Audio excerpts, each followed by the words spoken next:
Dans cette seconde vidéo, nous allons parler des tables de mobilité et présenter cet outil. Donc, il s'agit d'un outil de mesure de la mobilité sociale. Son principe est simple. On compare la PCS du fils par rapport à celle de son père, et du coup on cherche à comprendre si la position sociale d'un individu peut être expliquée par ses origines sociales. Rappelons au préalable ce que sont les PCS. Donc profession et catégorie socio-professionnelle. C'est un outil de classement qui a été établi par l'INSEE. On parle d'ailleurs souvent de la nomenclature des PCS.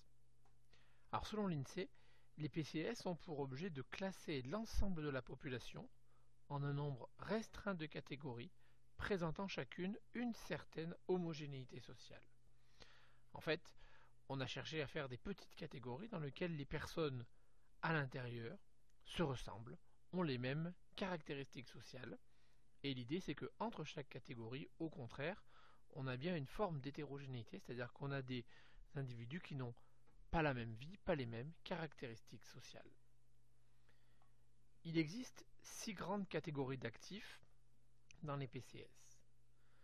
Les agriculteurs exploitants et les artisans commerçants chefs d'entreprise sont les deux catégories composées d'indépendants. Elles se différencient d'ailleurs des autres catégories qui, elles, ne regroupent quasiment que des salariés. Les cadres, professions intellectuelles supérieures, les professions intermédiaires, les employés, les ouvriers, eux vont se différencier entre eux par leur niveau de qualification et la place dans la hiérarchie. Enfin, les employés et les ouvriers, eux vont se différencier généralement par le secteur d'activité. Revenons à nos tables de mobilité. Nous avons précisé tout à l'heure que l'on allait traiter le lien père-fils et uniquement ce lien-là. On va donc exclure des tables de mobilité la majorité des femmes. Alors pourquoi est-ce que ce choix a été fait ? On regarde la profession de l'enfant lorsqu'il a entre 40 et 59 ans. On a donc des générations relativement anciennes qui sont concernées. Les mères de ces enfants-là, souvent, n'étaient pas actives, travaillaient encore peu, ou en tout cas ne travaillaient pas officiellement. Elles pouvaient seconder leur mari dans l'activité, notamment dans le cas des petits commerçants ou dans le cas des agriculteurs, mais elles n'étaient pas elles-mêmes considérées comme actives. Il était donc compliqué de réellement comparer le lien mère-fille. Le choix qui a été fait a donc été de ne travailler que ce lien père-fils. On va comptabiliser au total 3 types de tables de mobilité. Alors il va falloir vous connaître ces 3 tables, car les 3 sont potentiellement évaluables au baccalauréat. Ces 3 tables sont issues de l'enquête emploi de l'INSEE, et on va traiter celle de 2003. La première table de mobilité est la table des données brutes de la mobilité sociale.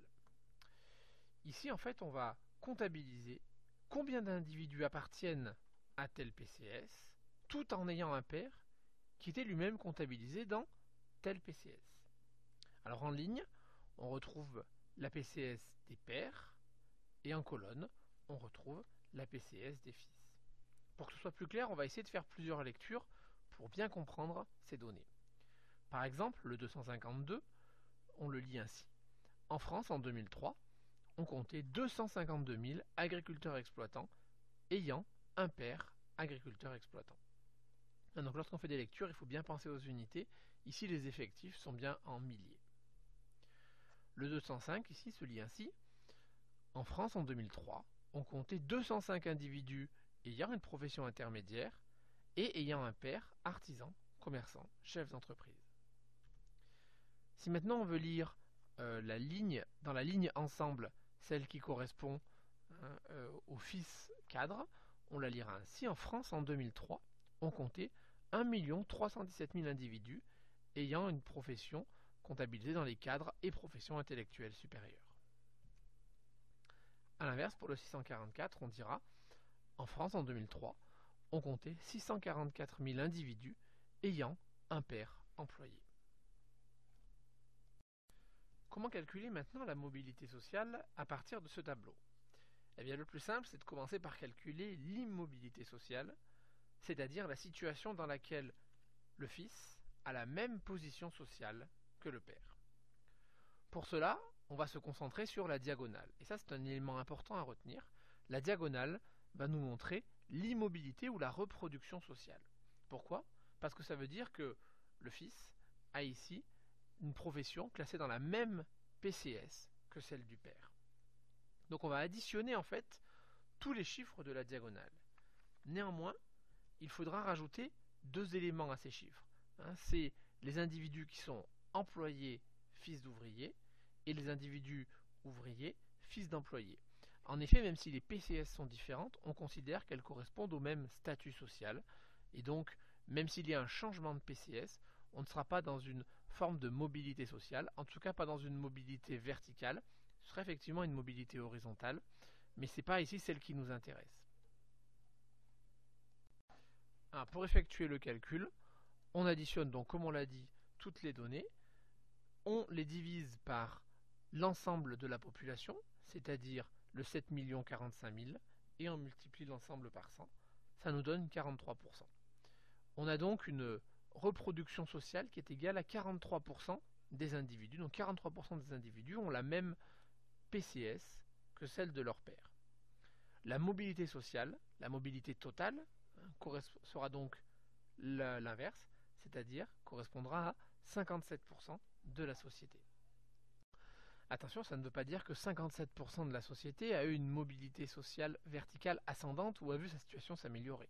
Ça veut juste dire que 57% de la société a connu une mobilité sociale verticale, ascendante ou descendante. On ne différencie pas ici les deux. La deuxième table que l'on va étudier est la table de destinée. Ici, on va chercher à savoir ce que sont devenus les enfants de tel ou tel PCS. Par exemple, on prend tous les enfants des agriculteurs et on regarde dans quel PCS est-ce qu'ils se classent. Alors pour obtenir cette table de destinée, on est parti des tables de la mobilité brute, et on prend, par exemple, si on reprend l'exemple des enfants d'agriculteurs, on va prendre les enfants d'agriculteurs devenus cadres, qui correspond à 105 000 ici, qu'on va diviser par l'ensemble des enfants d'agriculteurs fois 100. On obtient donc 9%, ce qui veut dire que 9% des enfants d'agriculteurs sont devenus cadres. Et si on regarde la table de destinée, on va bien retrouver ce 9% à PCS du fils cadre et PCS du père agriculteur exploitant. On va maintenant s'intéresser à la lecture des données de cette table, puisque c'est une compétence que vous allez devoir maîtriser lors de l'examen. Donc si on veut lire par exemple le 28 qui se trouve entouré, il se lit comme suit. Donc sur 100 fils d'employés, bien sûr en France en 2003, 28 ont un emploi correspondant à une profession intermédiaire. Donc ça veut dire que 28% des enfants d'employés sont devenus professions intermédiaires et ont donc connu une mobilité sociale verticale ascendante. Attention, cette table ne se lira qu'en ligne et on s'en rend compte car on voit que les 100% sont placés à chaque fois sur les lignes. Alors je dis elle se lit qu'en ligne, ça dépend bien sûr de comment sont placées la PCS du fils et la PCS du père. Ici la PCS du fils est en colonne, donc elle se lira en ligne. Vous pourrez parfois avoir des tables de mobilité dans lesquelles la PCS du fils se retrouvera en ligne et la PCS du père en colonne, ce qui inverse le sens de lecture. Pour bien savoir où est-ce qu'il faut lire, il est donc important de repérer où se trouve le 100% et donc comment se lit la table. Est-ce qu'elle se lit en ligne? Est-ce qu'elle se lit en colonne? Parlons maintenant de la troisième table, la table de recrutement. Ici on regarde d'où viennent les fils qui sont devenus cadres, employés, ouvriers. En fait on va regarder selon le métier de la personne, que faisait leur père, dans quel PCS leur père était classé. Pour obtenir cette table, là encore, on est parti des chiffres de la table de mobilité brute. Par exemple, on a pris le nombre de cadres qui étaient fils d'employés, ici 144 000, que l'on a divisé par l'ensemble des cadres, enfin en tout cas des fils qui sont devenus cadres, 1 317 000, multiplié par 100, ce qui nous donne 11%. On retrouve bien ce 11% dans la table de recrutement. Intéressons-nous maintenant à la lecture de cette table de recrutement. Si on prend l'exemple du 36, ici, il se lit ainsi. Donc en France, en 2003, sur 100 artisans, commerçants, chefs d'entreprise, 36 avaient un père ouvrier. C'est-à-dire que sur l'ensemble des artisans, des fils devenus artisans, 36% avait un père qui était classé dans la PCS des ouvriers. Donc cette fois-ci, cette table de recrutement se lit en colonnes, et d'ailleurs on voit bien que les 100% se trouvent à chaque fois dans les colonnes. Donc cette table se lit uniquement dans ce sens-là.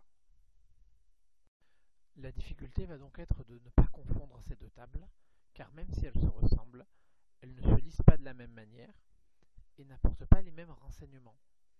On le voit bien avec l'exemple des agriculteurs. Quand on regarde la table de destinée, on voit qu'une grande partie des fils d'agriculteurs ne sont pas devenus agriculteurs. 78%, en effet, la société a changé, on a moins besoin d'agriculteurs. Par contre, si on regarde les agriculteurs aujourd'hui, 88% ont un père même agriculteur. Donc le recrutement se fait encore massivement parmi les enfants d'agriculteurs. Donc il est vraiment important de bien regarder de quelle table on discute, et de bien choisir s'il s'agit de la table de destinée ou de recrutement. Pour cela, cherchez le 100% et regardez si le 100% correspond à la PCS du fils ou à la PCS du père. Le grand intérêt de cet outil, que sont les tables de mobilité, est qu'ils permettent de mesurer la mobilité sociale et donc de mesurer si nous avons tous, en fonction de notre origine sociale, la même probabilité d'atteindre telle ou telle position sociale. Elle nous permet également de mesurer le déclassement. Alors, le déclassement, c'est une notion un peu plurielle, qui correspond à une réalité un petit peu difficile à cerner, en tout cas à plusieurs types de réalités différentes. Mais c'est quelque chose d'important car ça correspond à une peur dans la société, notamment des parents vis-à-vis de leurs enfants. Alors, si on devait définir le déclassement, on pourrait dire qu'il comprend trois types de réalités possibles. Premièrement, ce serait avoir une position sociale moins valorisée que celle de nos parents. Là, on est dans une forme de déclassement intergénérationnel. Deuxième idée, ce serait avoir une position sociale dégradée par rapport à la position sociale que l'on avait précédemment, par exemple du fait d'un licenciement. Là, on serait dans un déclassement intragénérationnel. Et puis la troisième possibilité, c'est le fait d'avoir une position sociale moins favorisée que celle que notre diplôme devrait nous permettre de prétendre. Cela est dû notamment à la dévalorisation des diplômes qu'on reverra notamment dans la troisième vidéo. Mais ces tables de mobilité ne sont pas un outil parfait. Ils se heurtent à un certain nombre de limites. La première d'entre elles, c'est l'hétérogénéité à l'intérieur des PCS.